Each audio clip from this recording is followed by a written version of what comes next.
Assalamualaikum warahmatullahi wabarakatuh. Perkenalkan, saya Anissa Novitasari, SKM MKes, dosen program studi Kesehatan Masyarakat, Stikes Setza Saintika. Pada kesempatan kali ini, saya akan menyampaikan pengajaran mata kuliah Jurnal Internasional Kesehatan Masyarakat.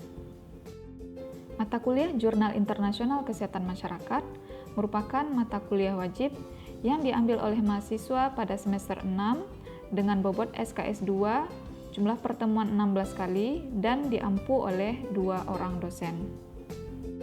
Mata kuliah Jurnal Internasional Kesehatan Masyarakat merupakan mata kuliah wajib yang mencakup tentang publikasi jurnal internasional, kemudian bagaimana cara mengakses jurnal internasional, menulis jurnal internasional, serta penelusuran referensi dan daftar pustaka jurnal internasional, dan mengetahui strategi dalam menulis artikel di jurnal internasional. Nah, kemampuan yang diharapkan pada mata kuliah ini adalah mahasiswa diharapkan dapat menelaah dan membuat sebuah karya tulis ilmiah, yaitu karya tulis jurnal internasional. Pada materi pembelajaran materi UAS, pertemuan pertama membahas tentang pengantar karya tulis ilmiah. Pertemuan kedua membahas tentang strategi penulisan artikel ilmiah di jurnal internasional. Pertemuan ketiga membahas penelusuran referensi dan akses jurnal internasional. Pertemuan keempat membahas tentang tata cara penulisan daftar pustaka menggunakan aplikasi Mendeley. Pertemuan 5 membahas tentang telaah penulisan artikel internasional, bagian title dan introduction. Dan pertemuan ke-6 membahas tentang telaah penulisan artikel internasional, bagian material dan metode. Pada pertemuan ke-7 membahas tentang telaah penulisan artikel internasional, bagian result dan discussion. Dan pada pertemuan terakhir, pertemuan ke-8, membahas tentang telaah penulisan artikel internasional, bagian conclusion dan reference. Sistem perkuliahan ini dilakukan secara sinkronus, yaitu menggunakan Zoom Meeting, dan asinkronus, menggunakan LMS e-learning dan WhatsApp Group. Metode pembelajaran dilakukan dengan metode ceramah, diskusi, dan tanya jawab, serta discovery learning, dengan menggunakan media PowerPoint dan video. Pada mata kuliah ini, sistem penilaian dilihat dari 3 aspek, yaitu aspek kognitif, aspek psikomotor, dan aspek afektif. Adapun bobot penilaian yang terdiri dari kehadiran dan partisipasi sebanyak 15%, tugas kelompok dan individu sebanyak 25%, UTS sebanyak 30%, dan UAS sebanyak 30%, dengan rentang nilai A sampai E, dengan total yaitu 100. Dalam mengajarkan mata kuliah Jurnal Internasional Kesehatan Masyarakat, saya menggunakan RPS sebagai pedoman dalam menyampaikan topik dan pembahasan kepada mahasiswa. Untuk melihat proses pengajaran mata kuliah ini, berikut kami tampilkan rekaman videonya. Oke, baik. Ibu buka dulu ya. Assalamualaikum warahmatullahi wabarakatuh. Waalaikumsalam warahmatullahi wabarakatuh. Warahmatullahi wabarakatuh. Salam sejahtera untuk kita semua. Oke, pada hari ini kita mulai perkuliahan ya secara daring, mata kuliah Jurnal Internasional Kesehatan Masyarakat, materi UAS. Nah, ini pertemuan pertama di mata kuliah ini, sebenarnya udah pertemuan kedua ya, seharusnya udah pertemuan kedua. Nah, nanti dicari waktu untuk pengganti pertemuan pertama yang tercancel. Oke, nah di jurnal internasional kalian sudah dibimbing juga oleh Memdea sebelumnya ya di materi UTS. Nah, sampai di materi yang ke-8, nah kalian sudah mempelajari bagaimana bentuk-bentuk jurnal, ya, kemudian bagaimana cara membuat suatu jurnal karya tulis ilmiah. Nah, kemudian apa saja bagian-bagian dalam jurnal, ya. Nah, ini materi UAS. Nah, Ibu singgung sedikit ya, pengertian dari karya tulis ilmiah. Nah, latar belakang dari permasalahan ini adalah suatu karya ilmiah sangat penting bagi pendidikan. Sebentar. Nah, apalagi dengan adanya kemajuan teknologi yang sangat memungkinkan hasil karya ilmiah tersebut bisa dibaca atau disebarluaskan ke seluruh dunia. Nah, itu yang dinamakan dengan diseminasi. Ya, nah jadi hasil karya ilmiah seseorang atau penulis, nah sekarang bisa dibaca dan disebarluaskan ke seluruh dunia. Namun terjadi kekhawatiran bahwa karya ilmiah yang tersebar luas tersebut atau yang dibaca oleh para ahli khususnya di dunia internasional, penyusunan dan penulisan karya ilmiah tersebut belum memenuhi standar dari pendidikan nasional. Nah, sangat disayangkan apabila karya ilmiah sudah bagus dan menarik minat pembaca, tetapi penyusunan dan penulisannya memberikan nilai minus pada karya ilmiah tersebut. Di dalam membuat karya ilmiah, khususnya bagi mahasiswa, sangat penting terutama dalam memperhatikan detail dalam perumusan dan penulisannya. Maka dari itu, mata kuliah bahasa Indonesia di setiap universitas atau perguruan tinggi ini menitik beratkan dalam penyusunan dan penulisan karya ilmiah. Nah, jadi untuk memahami mata kuliah atau memahami bahasa Indonesia sangat membantu Ananda semua ya, membantu mahasiswa dalam menyusun atau menulis sebuah karya tulis ilmiah. Nah, penggunaan bahasa ilmiah itu diikuti dengan tuntutan mengikuti kaidah-kaidah dari tata bahasa dan ejaan bahasa Indonesia yang baku. Nah, jadi dalam membuat suatu artikel, kemudian makalah, ya, itu sudah masuk ke dalam kategori karya tulis ilmiah. Syarat dari penulisan karya tulis ilmiah itu adalah menggunakan tata bahasa atau ejaan bahasa Indonesia yang sudah baku. Nah, namun ada pula penulis artikel ilmiah ini menggunakan susunan kalimat-kalimat yang kurang baku. Nah, kadangkala mungkin terbawa dengan bahasa sendiri. Nah, ada dua rumusan masalah yang akan dibahas dalam tulisan ini. Nah, yaitu rumusan masalah tersebut adalah bagaimana si penulis cara menulis karya ilmiah itu bisa dengan baik. Kemudian bagaimana implementasi atau penerapan penggunaan sistem penulisan pada artikel ilmiah. Nah, kita sudah tahu nih bagaimana ejaan bahasa Indonesia yang baik dan benar. Nah, namun apakah implementasi yang kita tuliskan dalam artikel sudah sesuai dengan tata aturannya?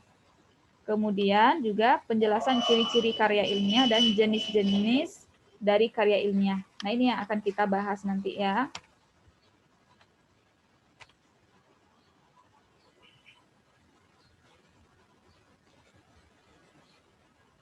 Nah, manfaat dari penulisan karya tulis ilmiah ini adalah melatih untuk mengembangkan keterampilan membaca yang efektif. Kemudian melatih untuk menggabungkan hasil bacaan dari berbagai sumber. Kemudian mengenalkan dengan kegiatan kepustakaan. Nah, jadi nanti karya-karya tulis ilmiah yang ditulis oleh si penulis tidak luput dari daftar rujukan atau daftar kepustakaan, ya. Nah, karena sebuah karya tulis ilmiah tidak mungkin hasil dari pemikiran dia sendiri. Pasti ada merujuk dari teori sebelumnya atau hasil penelitian sebelumnya. Nah, kalau kita tidak membuatkan daftar rujukan atau daftar pustakanya, nah itu kita bisa dikatakan dengan plagiat, ya. Nah, kalau kita dicap sebagai plagiat, nah maka tulisan kita itu bisa dicabut, tidak bisa disebarluaskan, ya. Nah, itu terkait juga dengan nama si penulis, berpengaruh nanti ke si penulisnya. Kemudian manfaat dari penulisan karya tulis ilmiah ini adalah meningkatkan pengorganisasian fakta atau data secara jelas dan sistematis, memperoleh kepuasan intelektual, memperluas cakrawala ilmu pengetahuan. Nah, kemudian juga manfaat yang paling utama adalah sebagai bahan acuan atau bahan penelitian pendahuluan untuk penelitian selanjutnya. Nah, jadi banyak sekali manfaat dari karya tulis ilmiah ini ya. Nah, karya tulis ilmiah itu tidak tok hanya makalah saja, ya. Nah, mungkin yang sering ditulis oleh mahasiswa selama di kampus adalah pembuatan makalah, ya. Nah, sebenarnya banyak lagi contoh karya tulis ilmiah, tidak hanya makalah saja.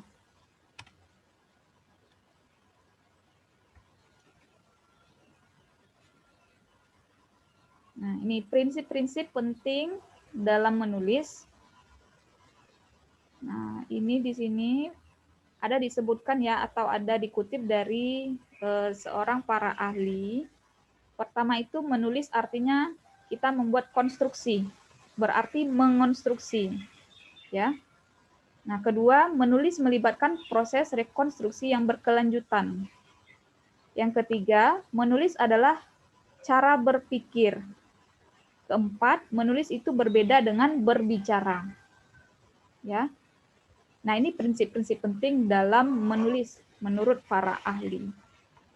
Artinya ada yang kita susun ya. Konstruksi itu kan misalkan contohnya adalah kita membuat suatu bangunan. Nah, tentu suatu bangunan ini kita susun sedemikian rupa sehingga bagus dilihat oleh orang. Sehingga bagus dilihat oleh si pembacanya. Nah, jadi dalam menyusun suatu bangunan atau menyusun suatu tulisan, nah kita dituntut berpikir secara ilmiah. Nah, dengan adanya ilmu pengetahuan tentang bahasa Indonesia, ya, nah kita bisa tahu bagaimana tata ejaan yang bagus, tata ejaan yang baik dan benar, ya, sesuai dengan yang bakunya.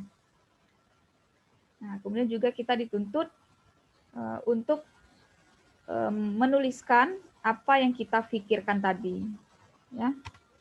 Nah, makanya banyak penulis ini atau mahasiswa ya, nah, khususnya mahasiswa sulit Bu menuangkan apa yang kita pikirkan itu ke dalam suatu tulisan yang ilmiah, ya.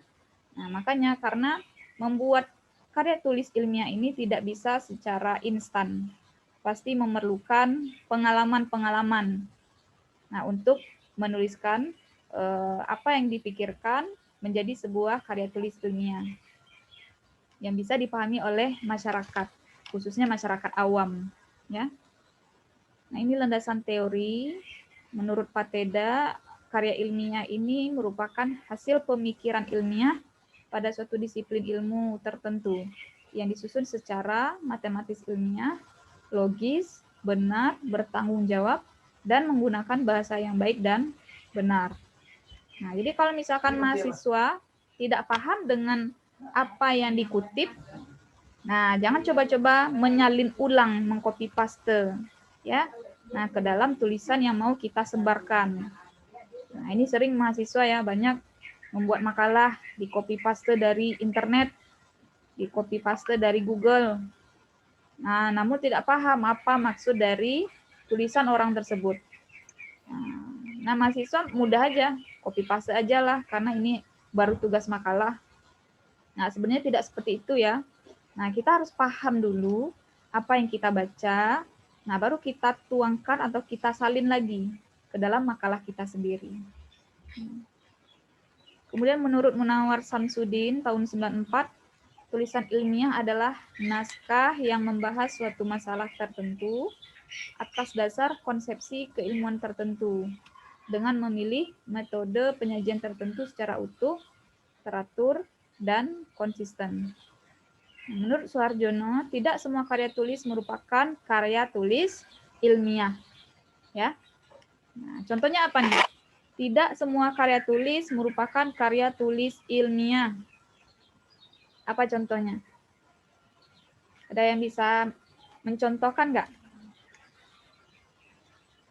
Tidak semua karya tulis merupakan karya tulis ilmiah.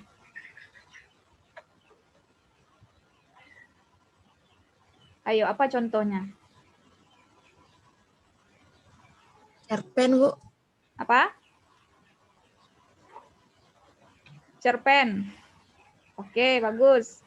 Nah, cerpen itu dia menggunakan bahasa yang tidak baku ya. Nah, cerpen ini kalau tidak menarik, nah tentu pembacanya juga malas membaca, ya.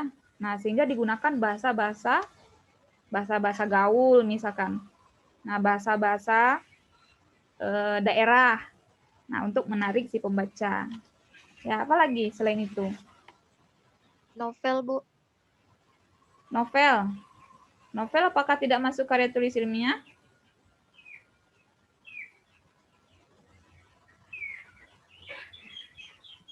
Novel masuk ya. Novel masuk karya tulis ilmiah. Puisi, Bu. Puisi. Oke, kalau kumpulan dari beberapa puisi, nah itu karya tulis ilmiah ya, yang dijadikan dalam bentuk buku itu karya tulis ilmiah. Tapi kalau misalkan puisi yang dibikin sendiri saja, ya, nah yang menggunakan bahasa-bahasa yang tidak ilmiah, nah itu baru dikatakan bukan karya tulis ilmiah.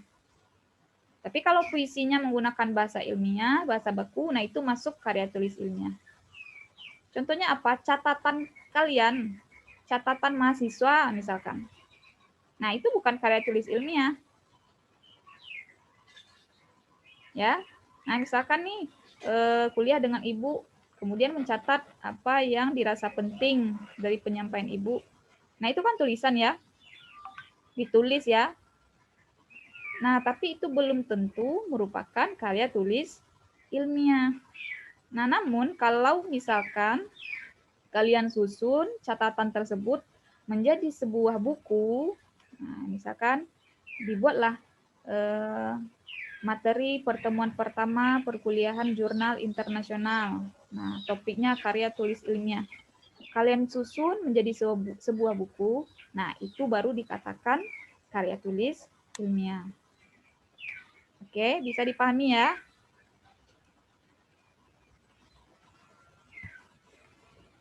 Nah, dari definisi tersebut dapat dilihat bahwa karya tulis ilmiah sebenarnya adalah laporan tertulis dari sebuah kajian, baik dalam arti penelitian maupun gagasan-gagasan konseptual dari hasil telaah. Laporan ini akan mengambil bentuk yang berbeda-beda ketika ditulis. Biasanya hal ini terkait dengan kepentingan dari laporan itu sendiri. Nah, ini mungkin sudah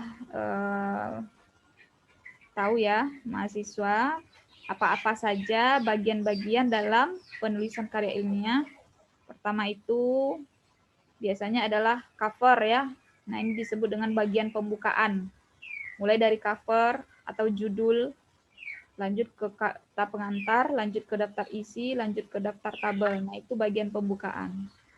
Kemudian bab 1 pendahuluan.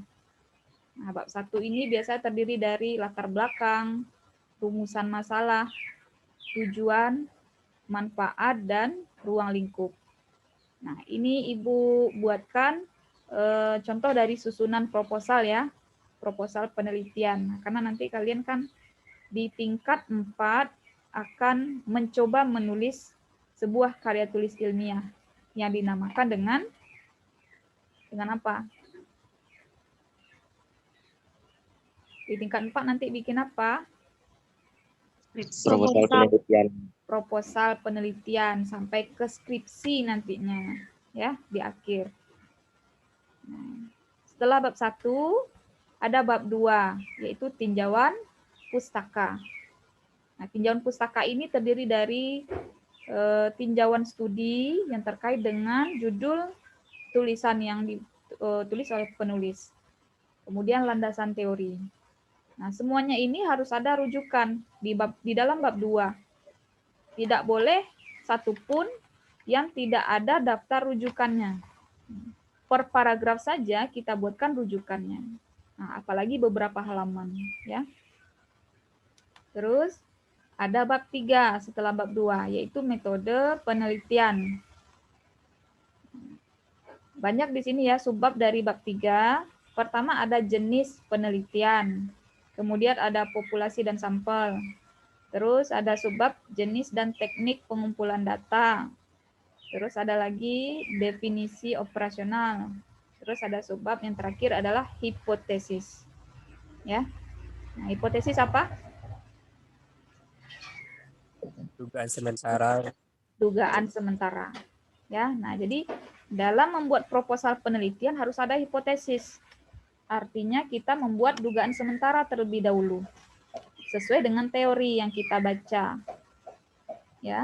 Nah, kemudian apakah dugaan kita ini benar adanya? Nah, tentu kita lakukan analisis. Ya, nah kita lakukan uji nanti secara statistik. Terus setelah bab 3 ada bab 4, hasil penelitian dan pembahasan. Oke, ini kalau di proposal terbagi 2 ya. Bab 4 itu hasil penelitian, bab 5 itu pembahasan. Oke. Nah, pembahasan ini apa yang dibahas? Ada yang tahu?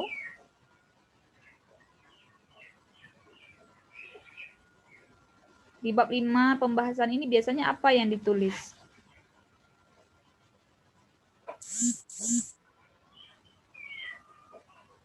Apa yang ditulis biasanya di dalam bab 5? Pendeskripsian dari hasil penelitian kita itu. Apa, Aldi?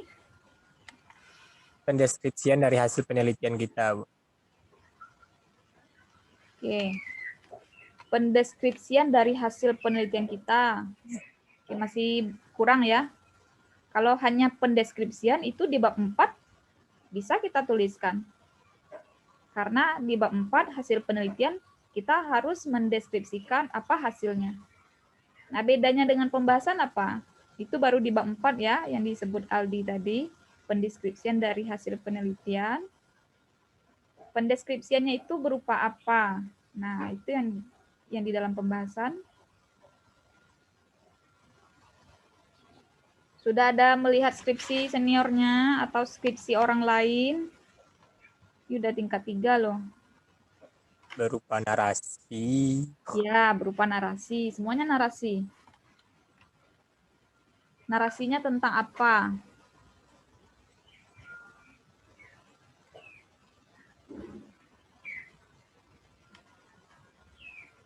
Ada yang tahu?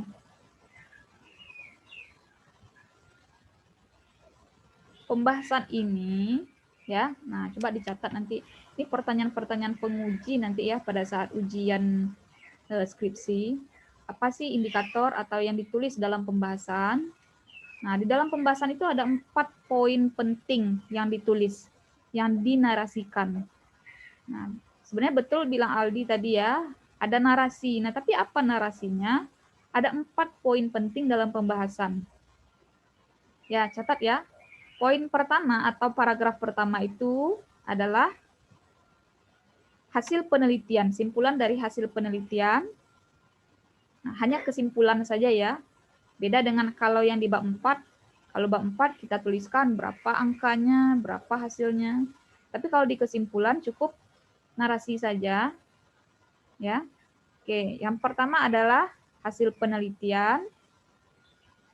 Paragraf kedua adalah penelitian sejalan, hasil penelitian yang sejalan atau hasil penelitian yang selaras dengan hasil penelitian kita. Kemudian paragraf ketiga, teori pembanding. Nah, maksudnya di sini adalah teori yang menguatkan hasil penelitian kita. Nah, baru yang keempat, paragraf keempat adalah asumsi penulis atau asumsi peneliti. Nah, asumsi beda dengan kesimpulan ya. Nah, asumsi ini bagaimana pendapat si peneliti, nah, yang didukung dengan hasil observasi di lapangan. Oke, bisa paham ya? Ada 4 poin penting dalam pembahasan.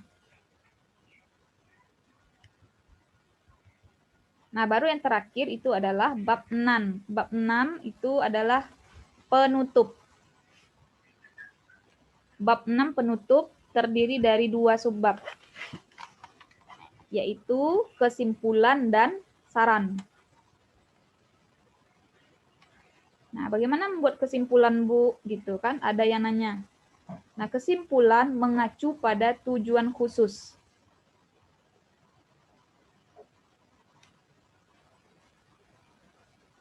Oke. Nah, jadi kalau misalkan tujuan khususnya ada 5, berarti kesimpulannya juga harus ada 5. Ya, jangan sampai berbeda. Jika tujuan khususnya ada 5, ternyata kesimpulan yang kalian bikin ada 4. Nah, ini salah. dalam membuat kesimpulan. Ya. Jadi kesimpulan mengacu pada tujuan khusus. Oke. Nah, baru yang subbab kedua di dalam penutup adalah saran. Saran ini harus bersifat aplikatif, ya. Nah, saran itu cukup pendek, namun aplikatif. Misalkan permasalahan yang ada ditemukan di lapangan ternyata kurang promosinya, misalkan ya. Nah, sehingga muncullah penyakit COVID-19. Nah, saran kita adalah membuat jadwal promosi kesehatan. Nah, itu yang aplikatif. Ya.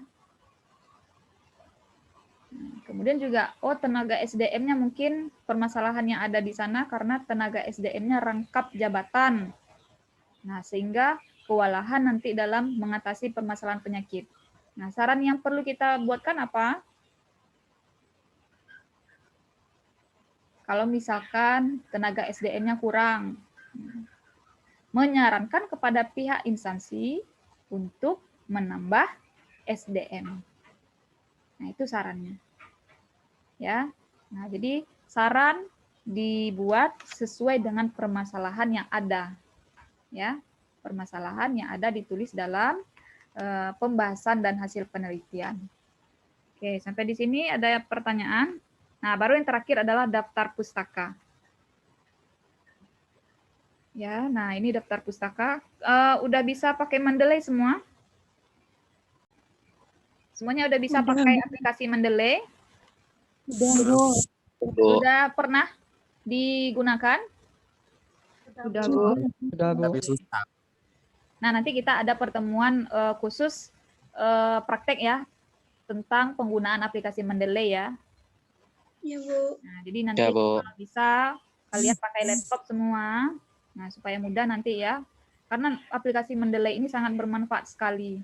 Selain dari kita bisa mencari berbagai jurnal, baik itu nasional maupun internasional, kita bisa menggunakan Mendeley ini untuk membuat daftar pustaka atau bibliografi.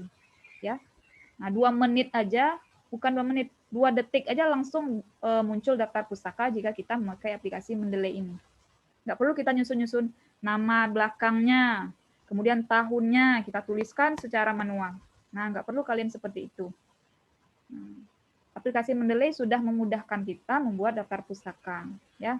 Nah, dalam membuat suatu karya tulis ilmiah. Baik, nah ini materi yang pertama. Cukup bisa dipahami atau ada pertanyaan? Ada pertanyaan sampai di sini? Nah, karena waktu kita juga sedikit ya, Ibu, Zoom-nya hanya 40 menit. Kalau bisa diulang, sebenarnya bisa, Ibu start lagi.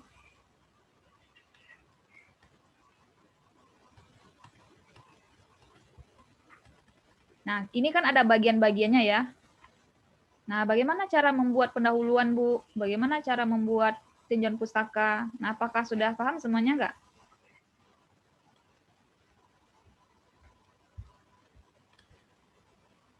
Masih ada ya lanjutannya.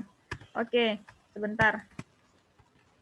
Nah, ini ciri-ciri karya ilmiah. Pertama, logis, yaitu segala keterangan yang disajikan dapat diterima akal sehat atau rasional. Kemudian sistematis, yaitu segala yang dikemukakan disusun dalam urutan yang berkesinambungan. Artinya harus berurut, ya, mulai dari bab 1 sampai bab terakhir. Jangan lompat-lompat, daftar pustaka di bagian bab 1. Nah, bagian teori di bagian akhir. Nah, tidak seperti itu. Harus sistematis. Kemudian objektif, yaitu disajikan apa adanya, sesuai dengan teori yang ada. Kemudian tuntas, yaitu semua masalah dikupas secara rinci dan lengkap. Terus kebenarannya dapat diuji, berlaku umum bagi semua populasi, memakai bahasa yang baku sesuai dengan kaidah bahasa Indonesia. Ya. Nah, beda lagi kalau jurnal internasional ya.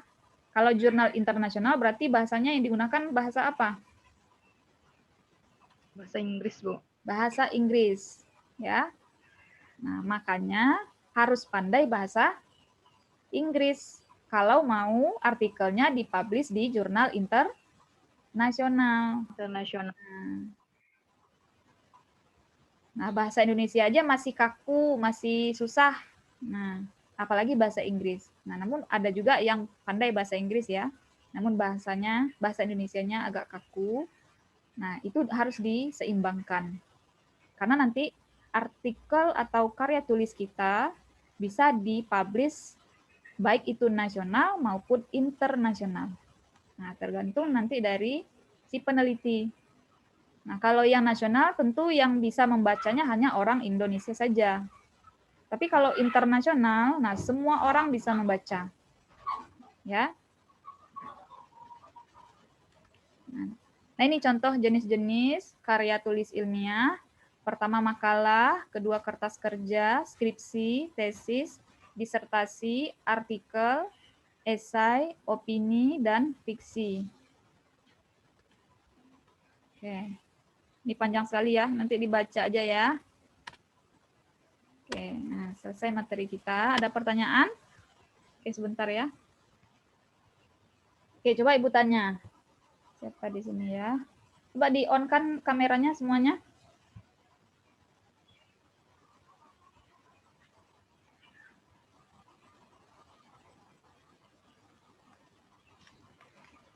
Oke, Ismar Linda. Isma. Apa poin penting yang harus kita tuliskan di dalam latar belakang, Isma? Isma mana nih?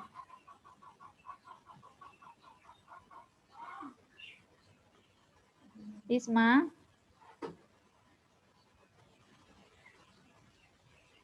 Isma nih off videonya. Yang lain. Siapa yang tahu? Apa poin penting yang harus kita buat di dalam latar belakang? Latar belakang itu seperti apa sebaiknya kita tuliskan?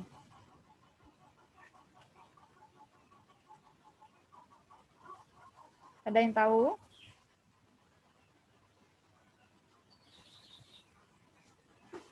Ini pada diam semua, kenapa ini? Lagi sakit gigi ya?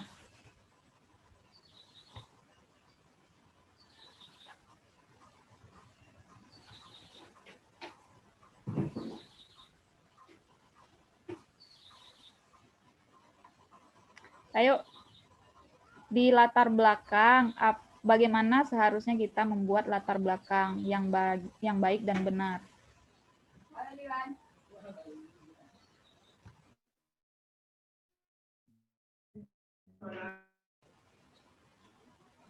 Hamdi.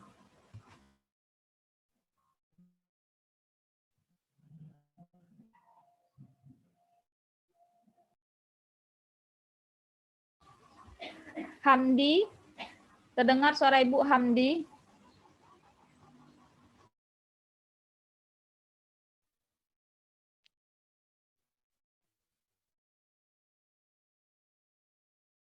Untuk penugasan dan asesmen pada mata kuliah ini, kami mengupload pada sistem e-learning ataupun LMS Tikes Setza Saintika.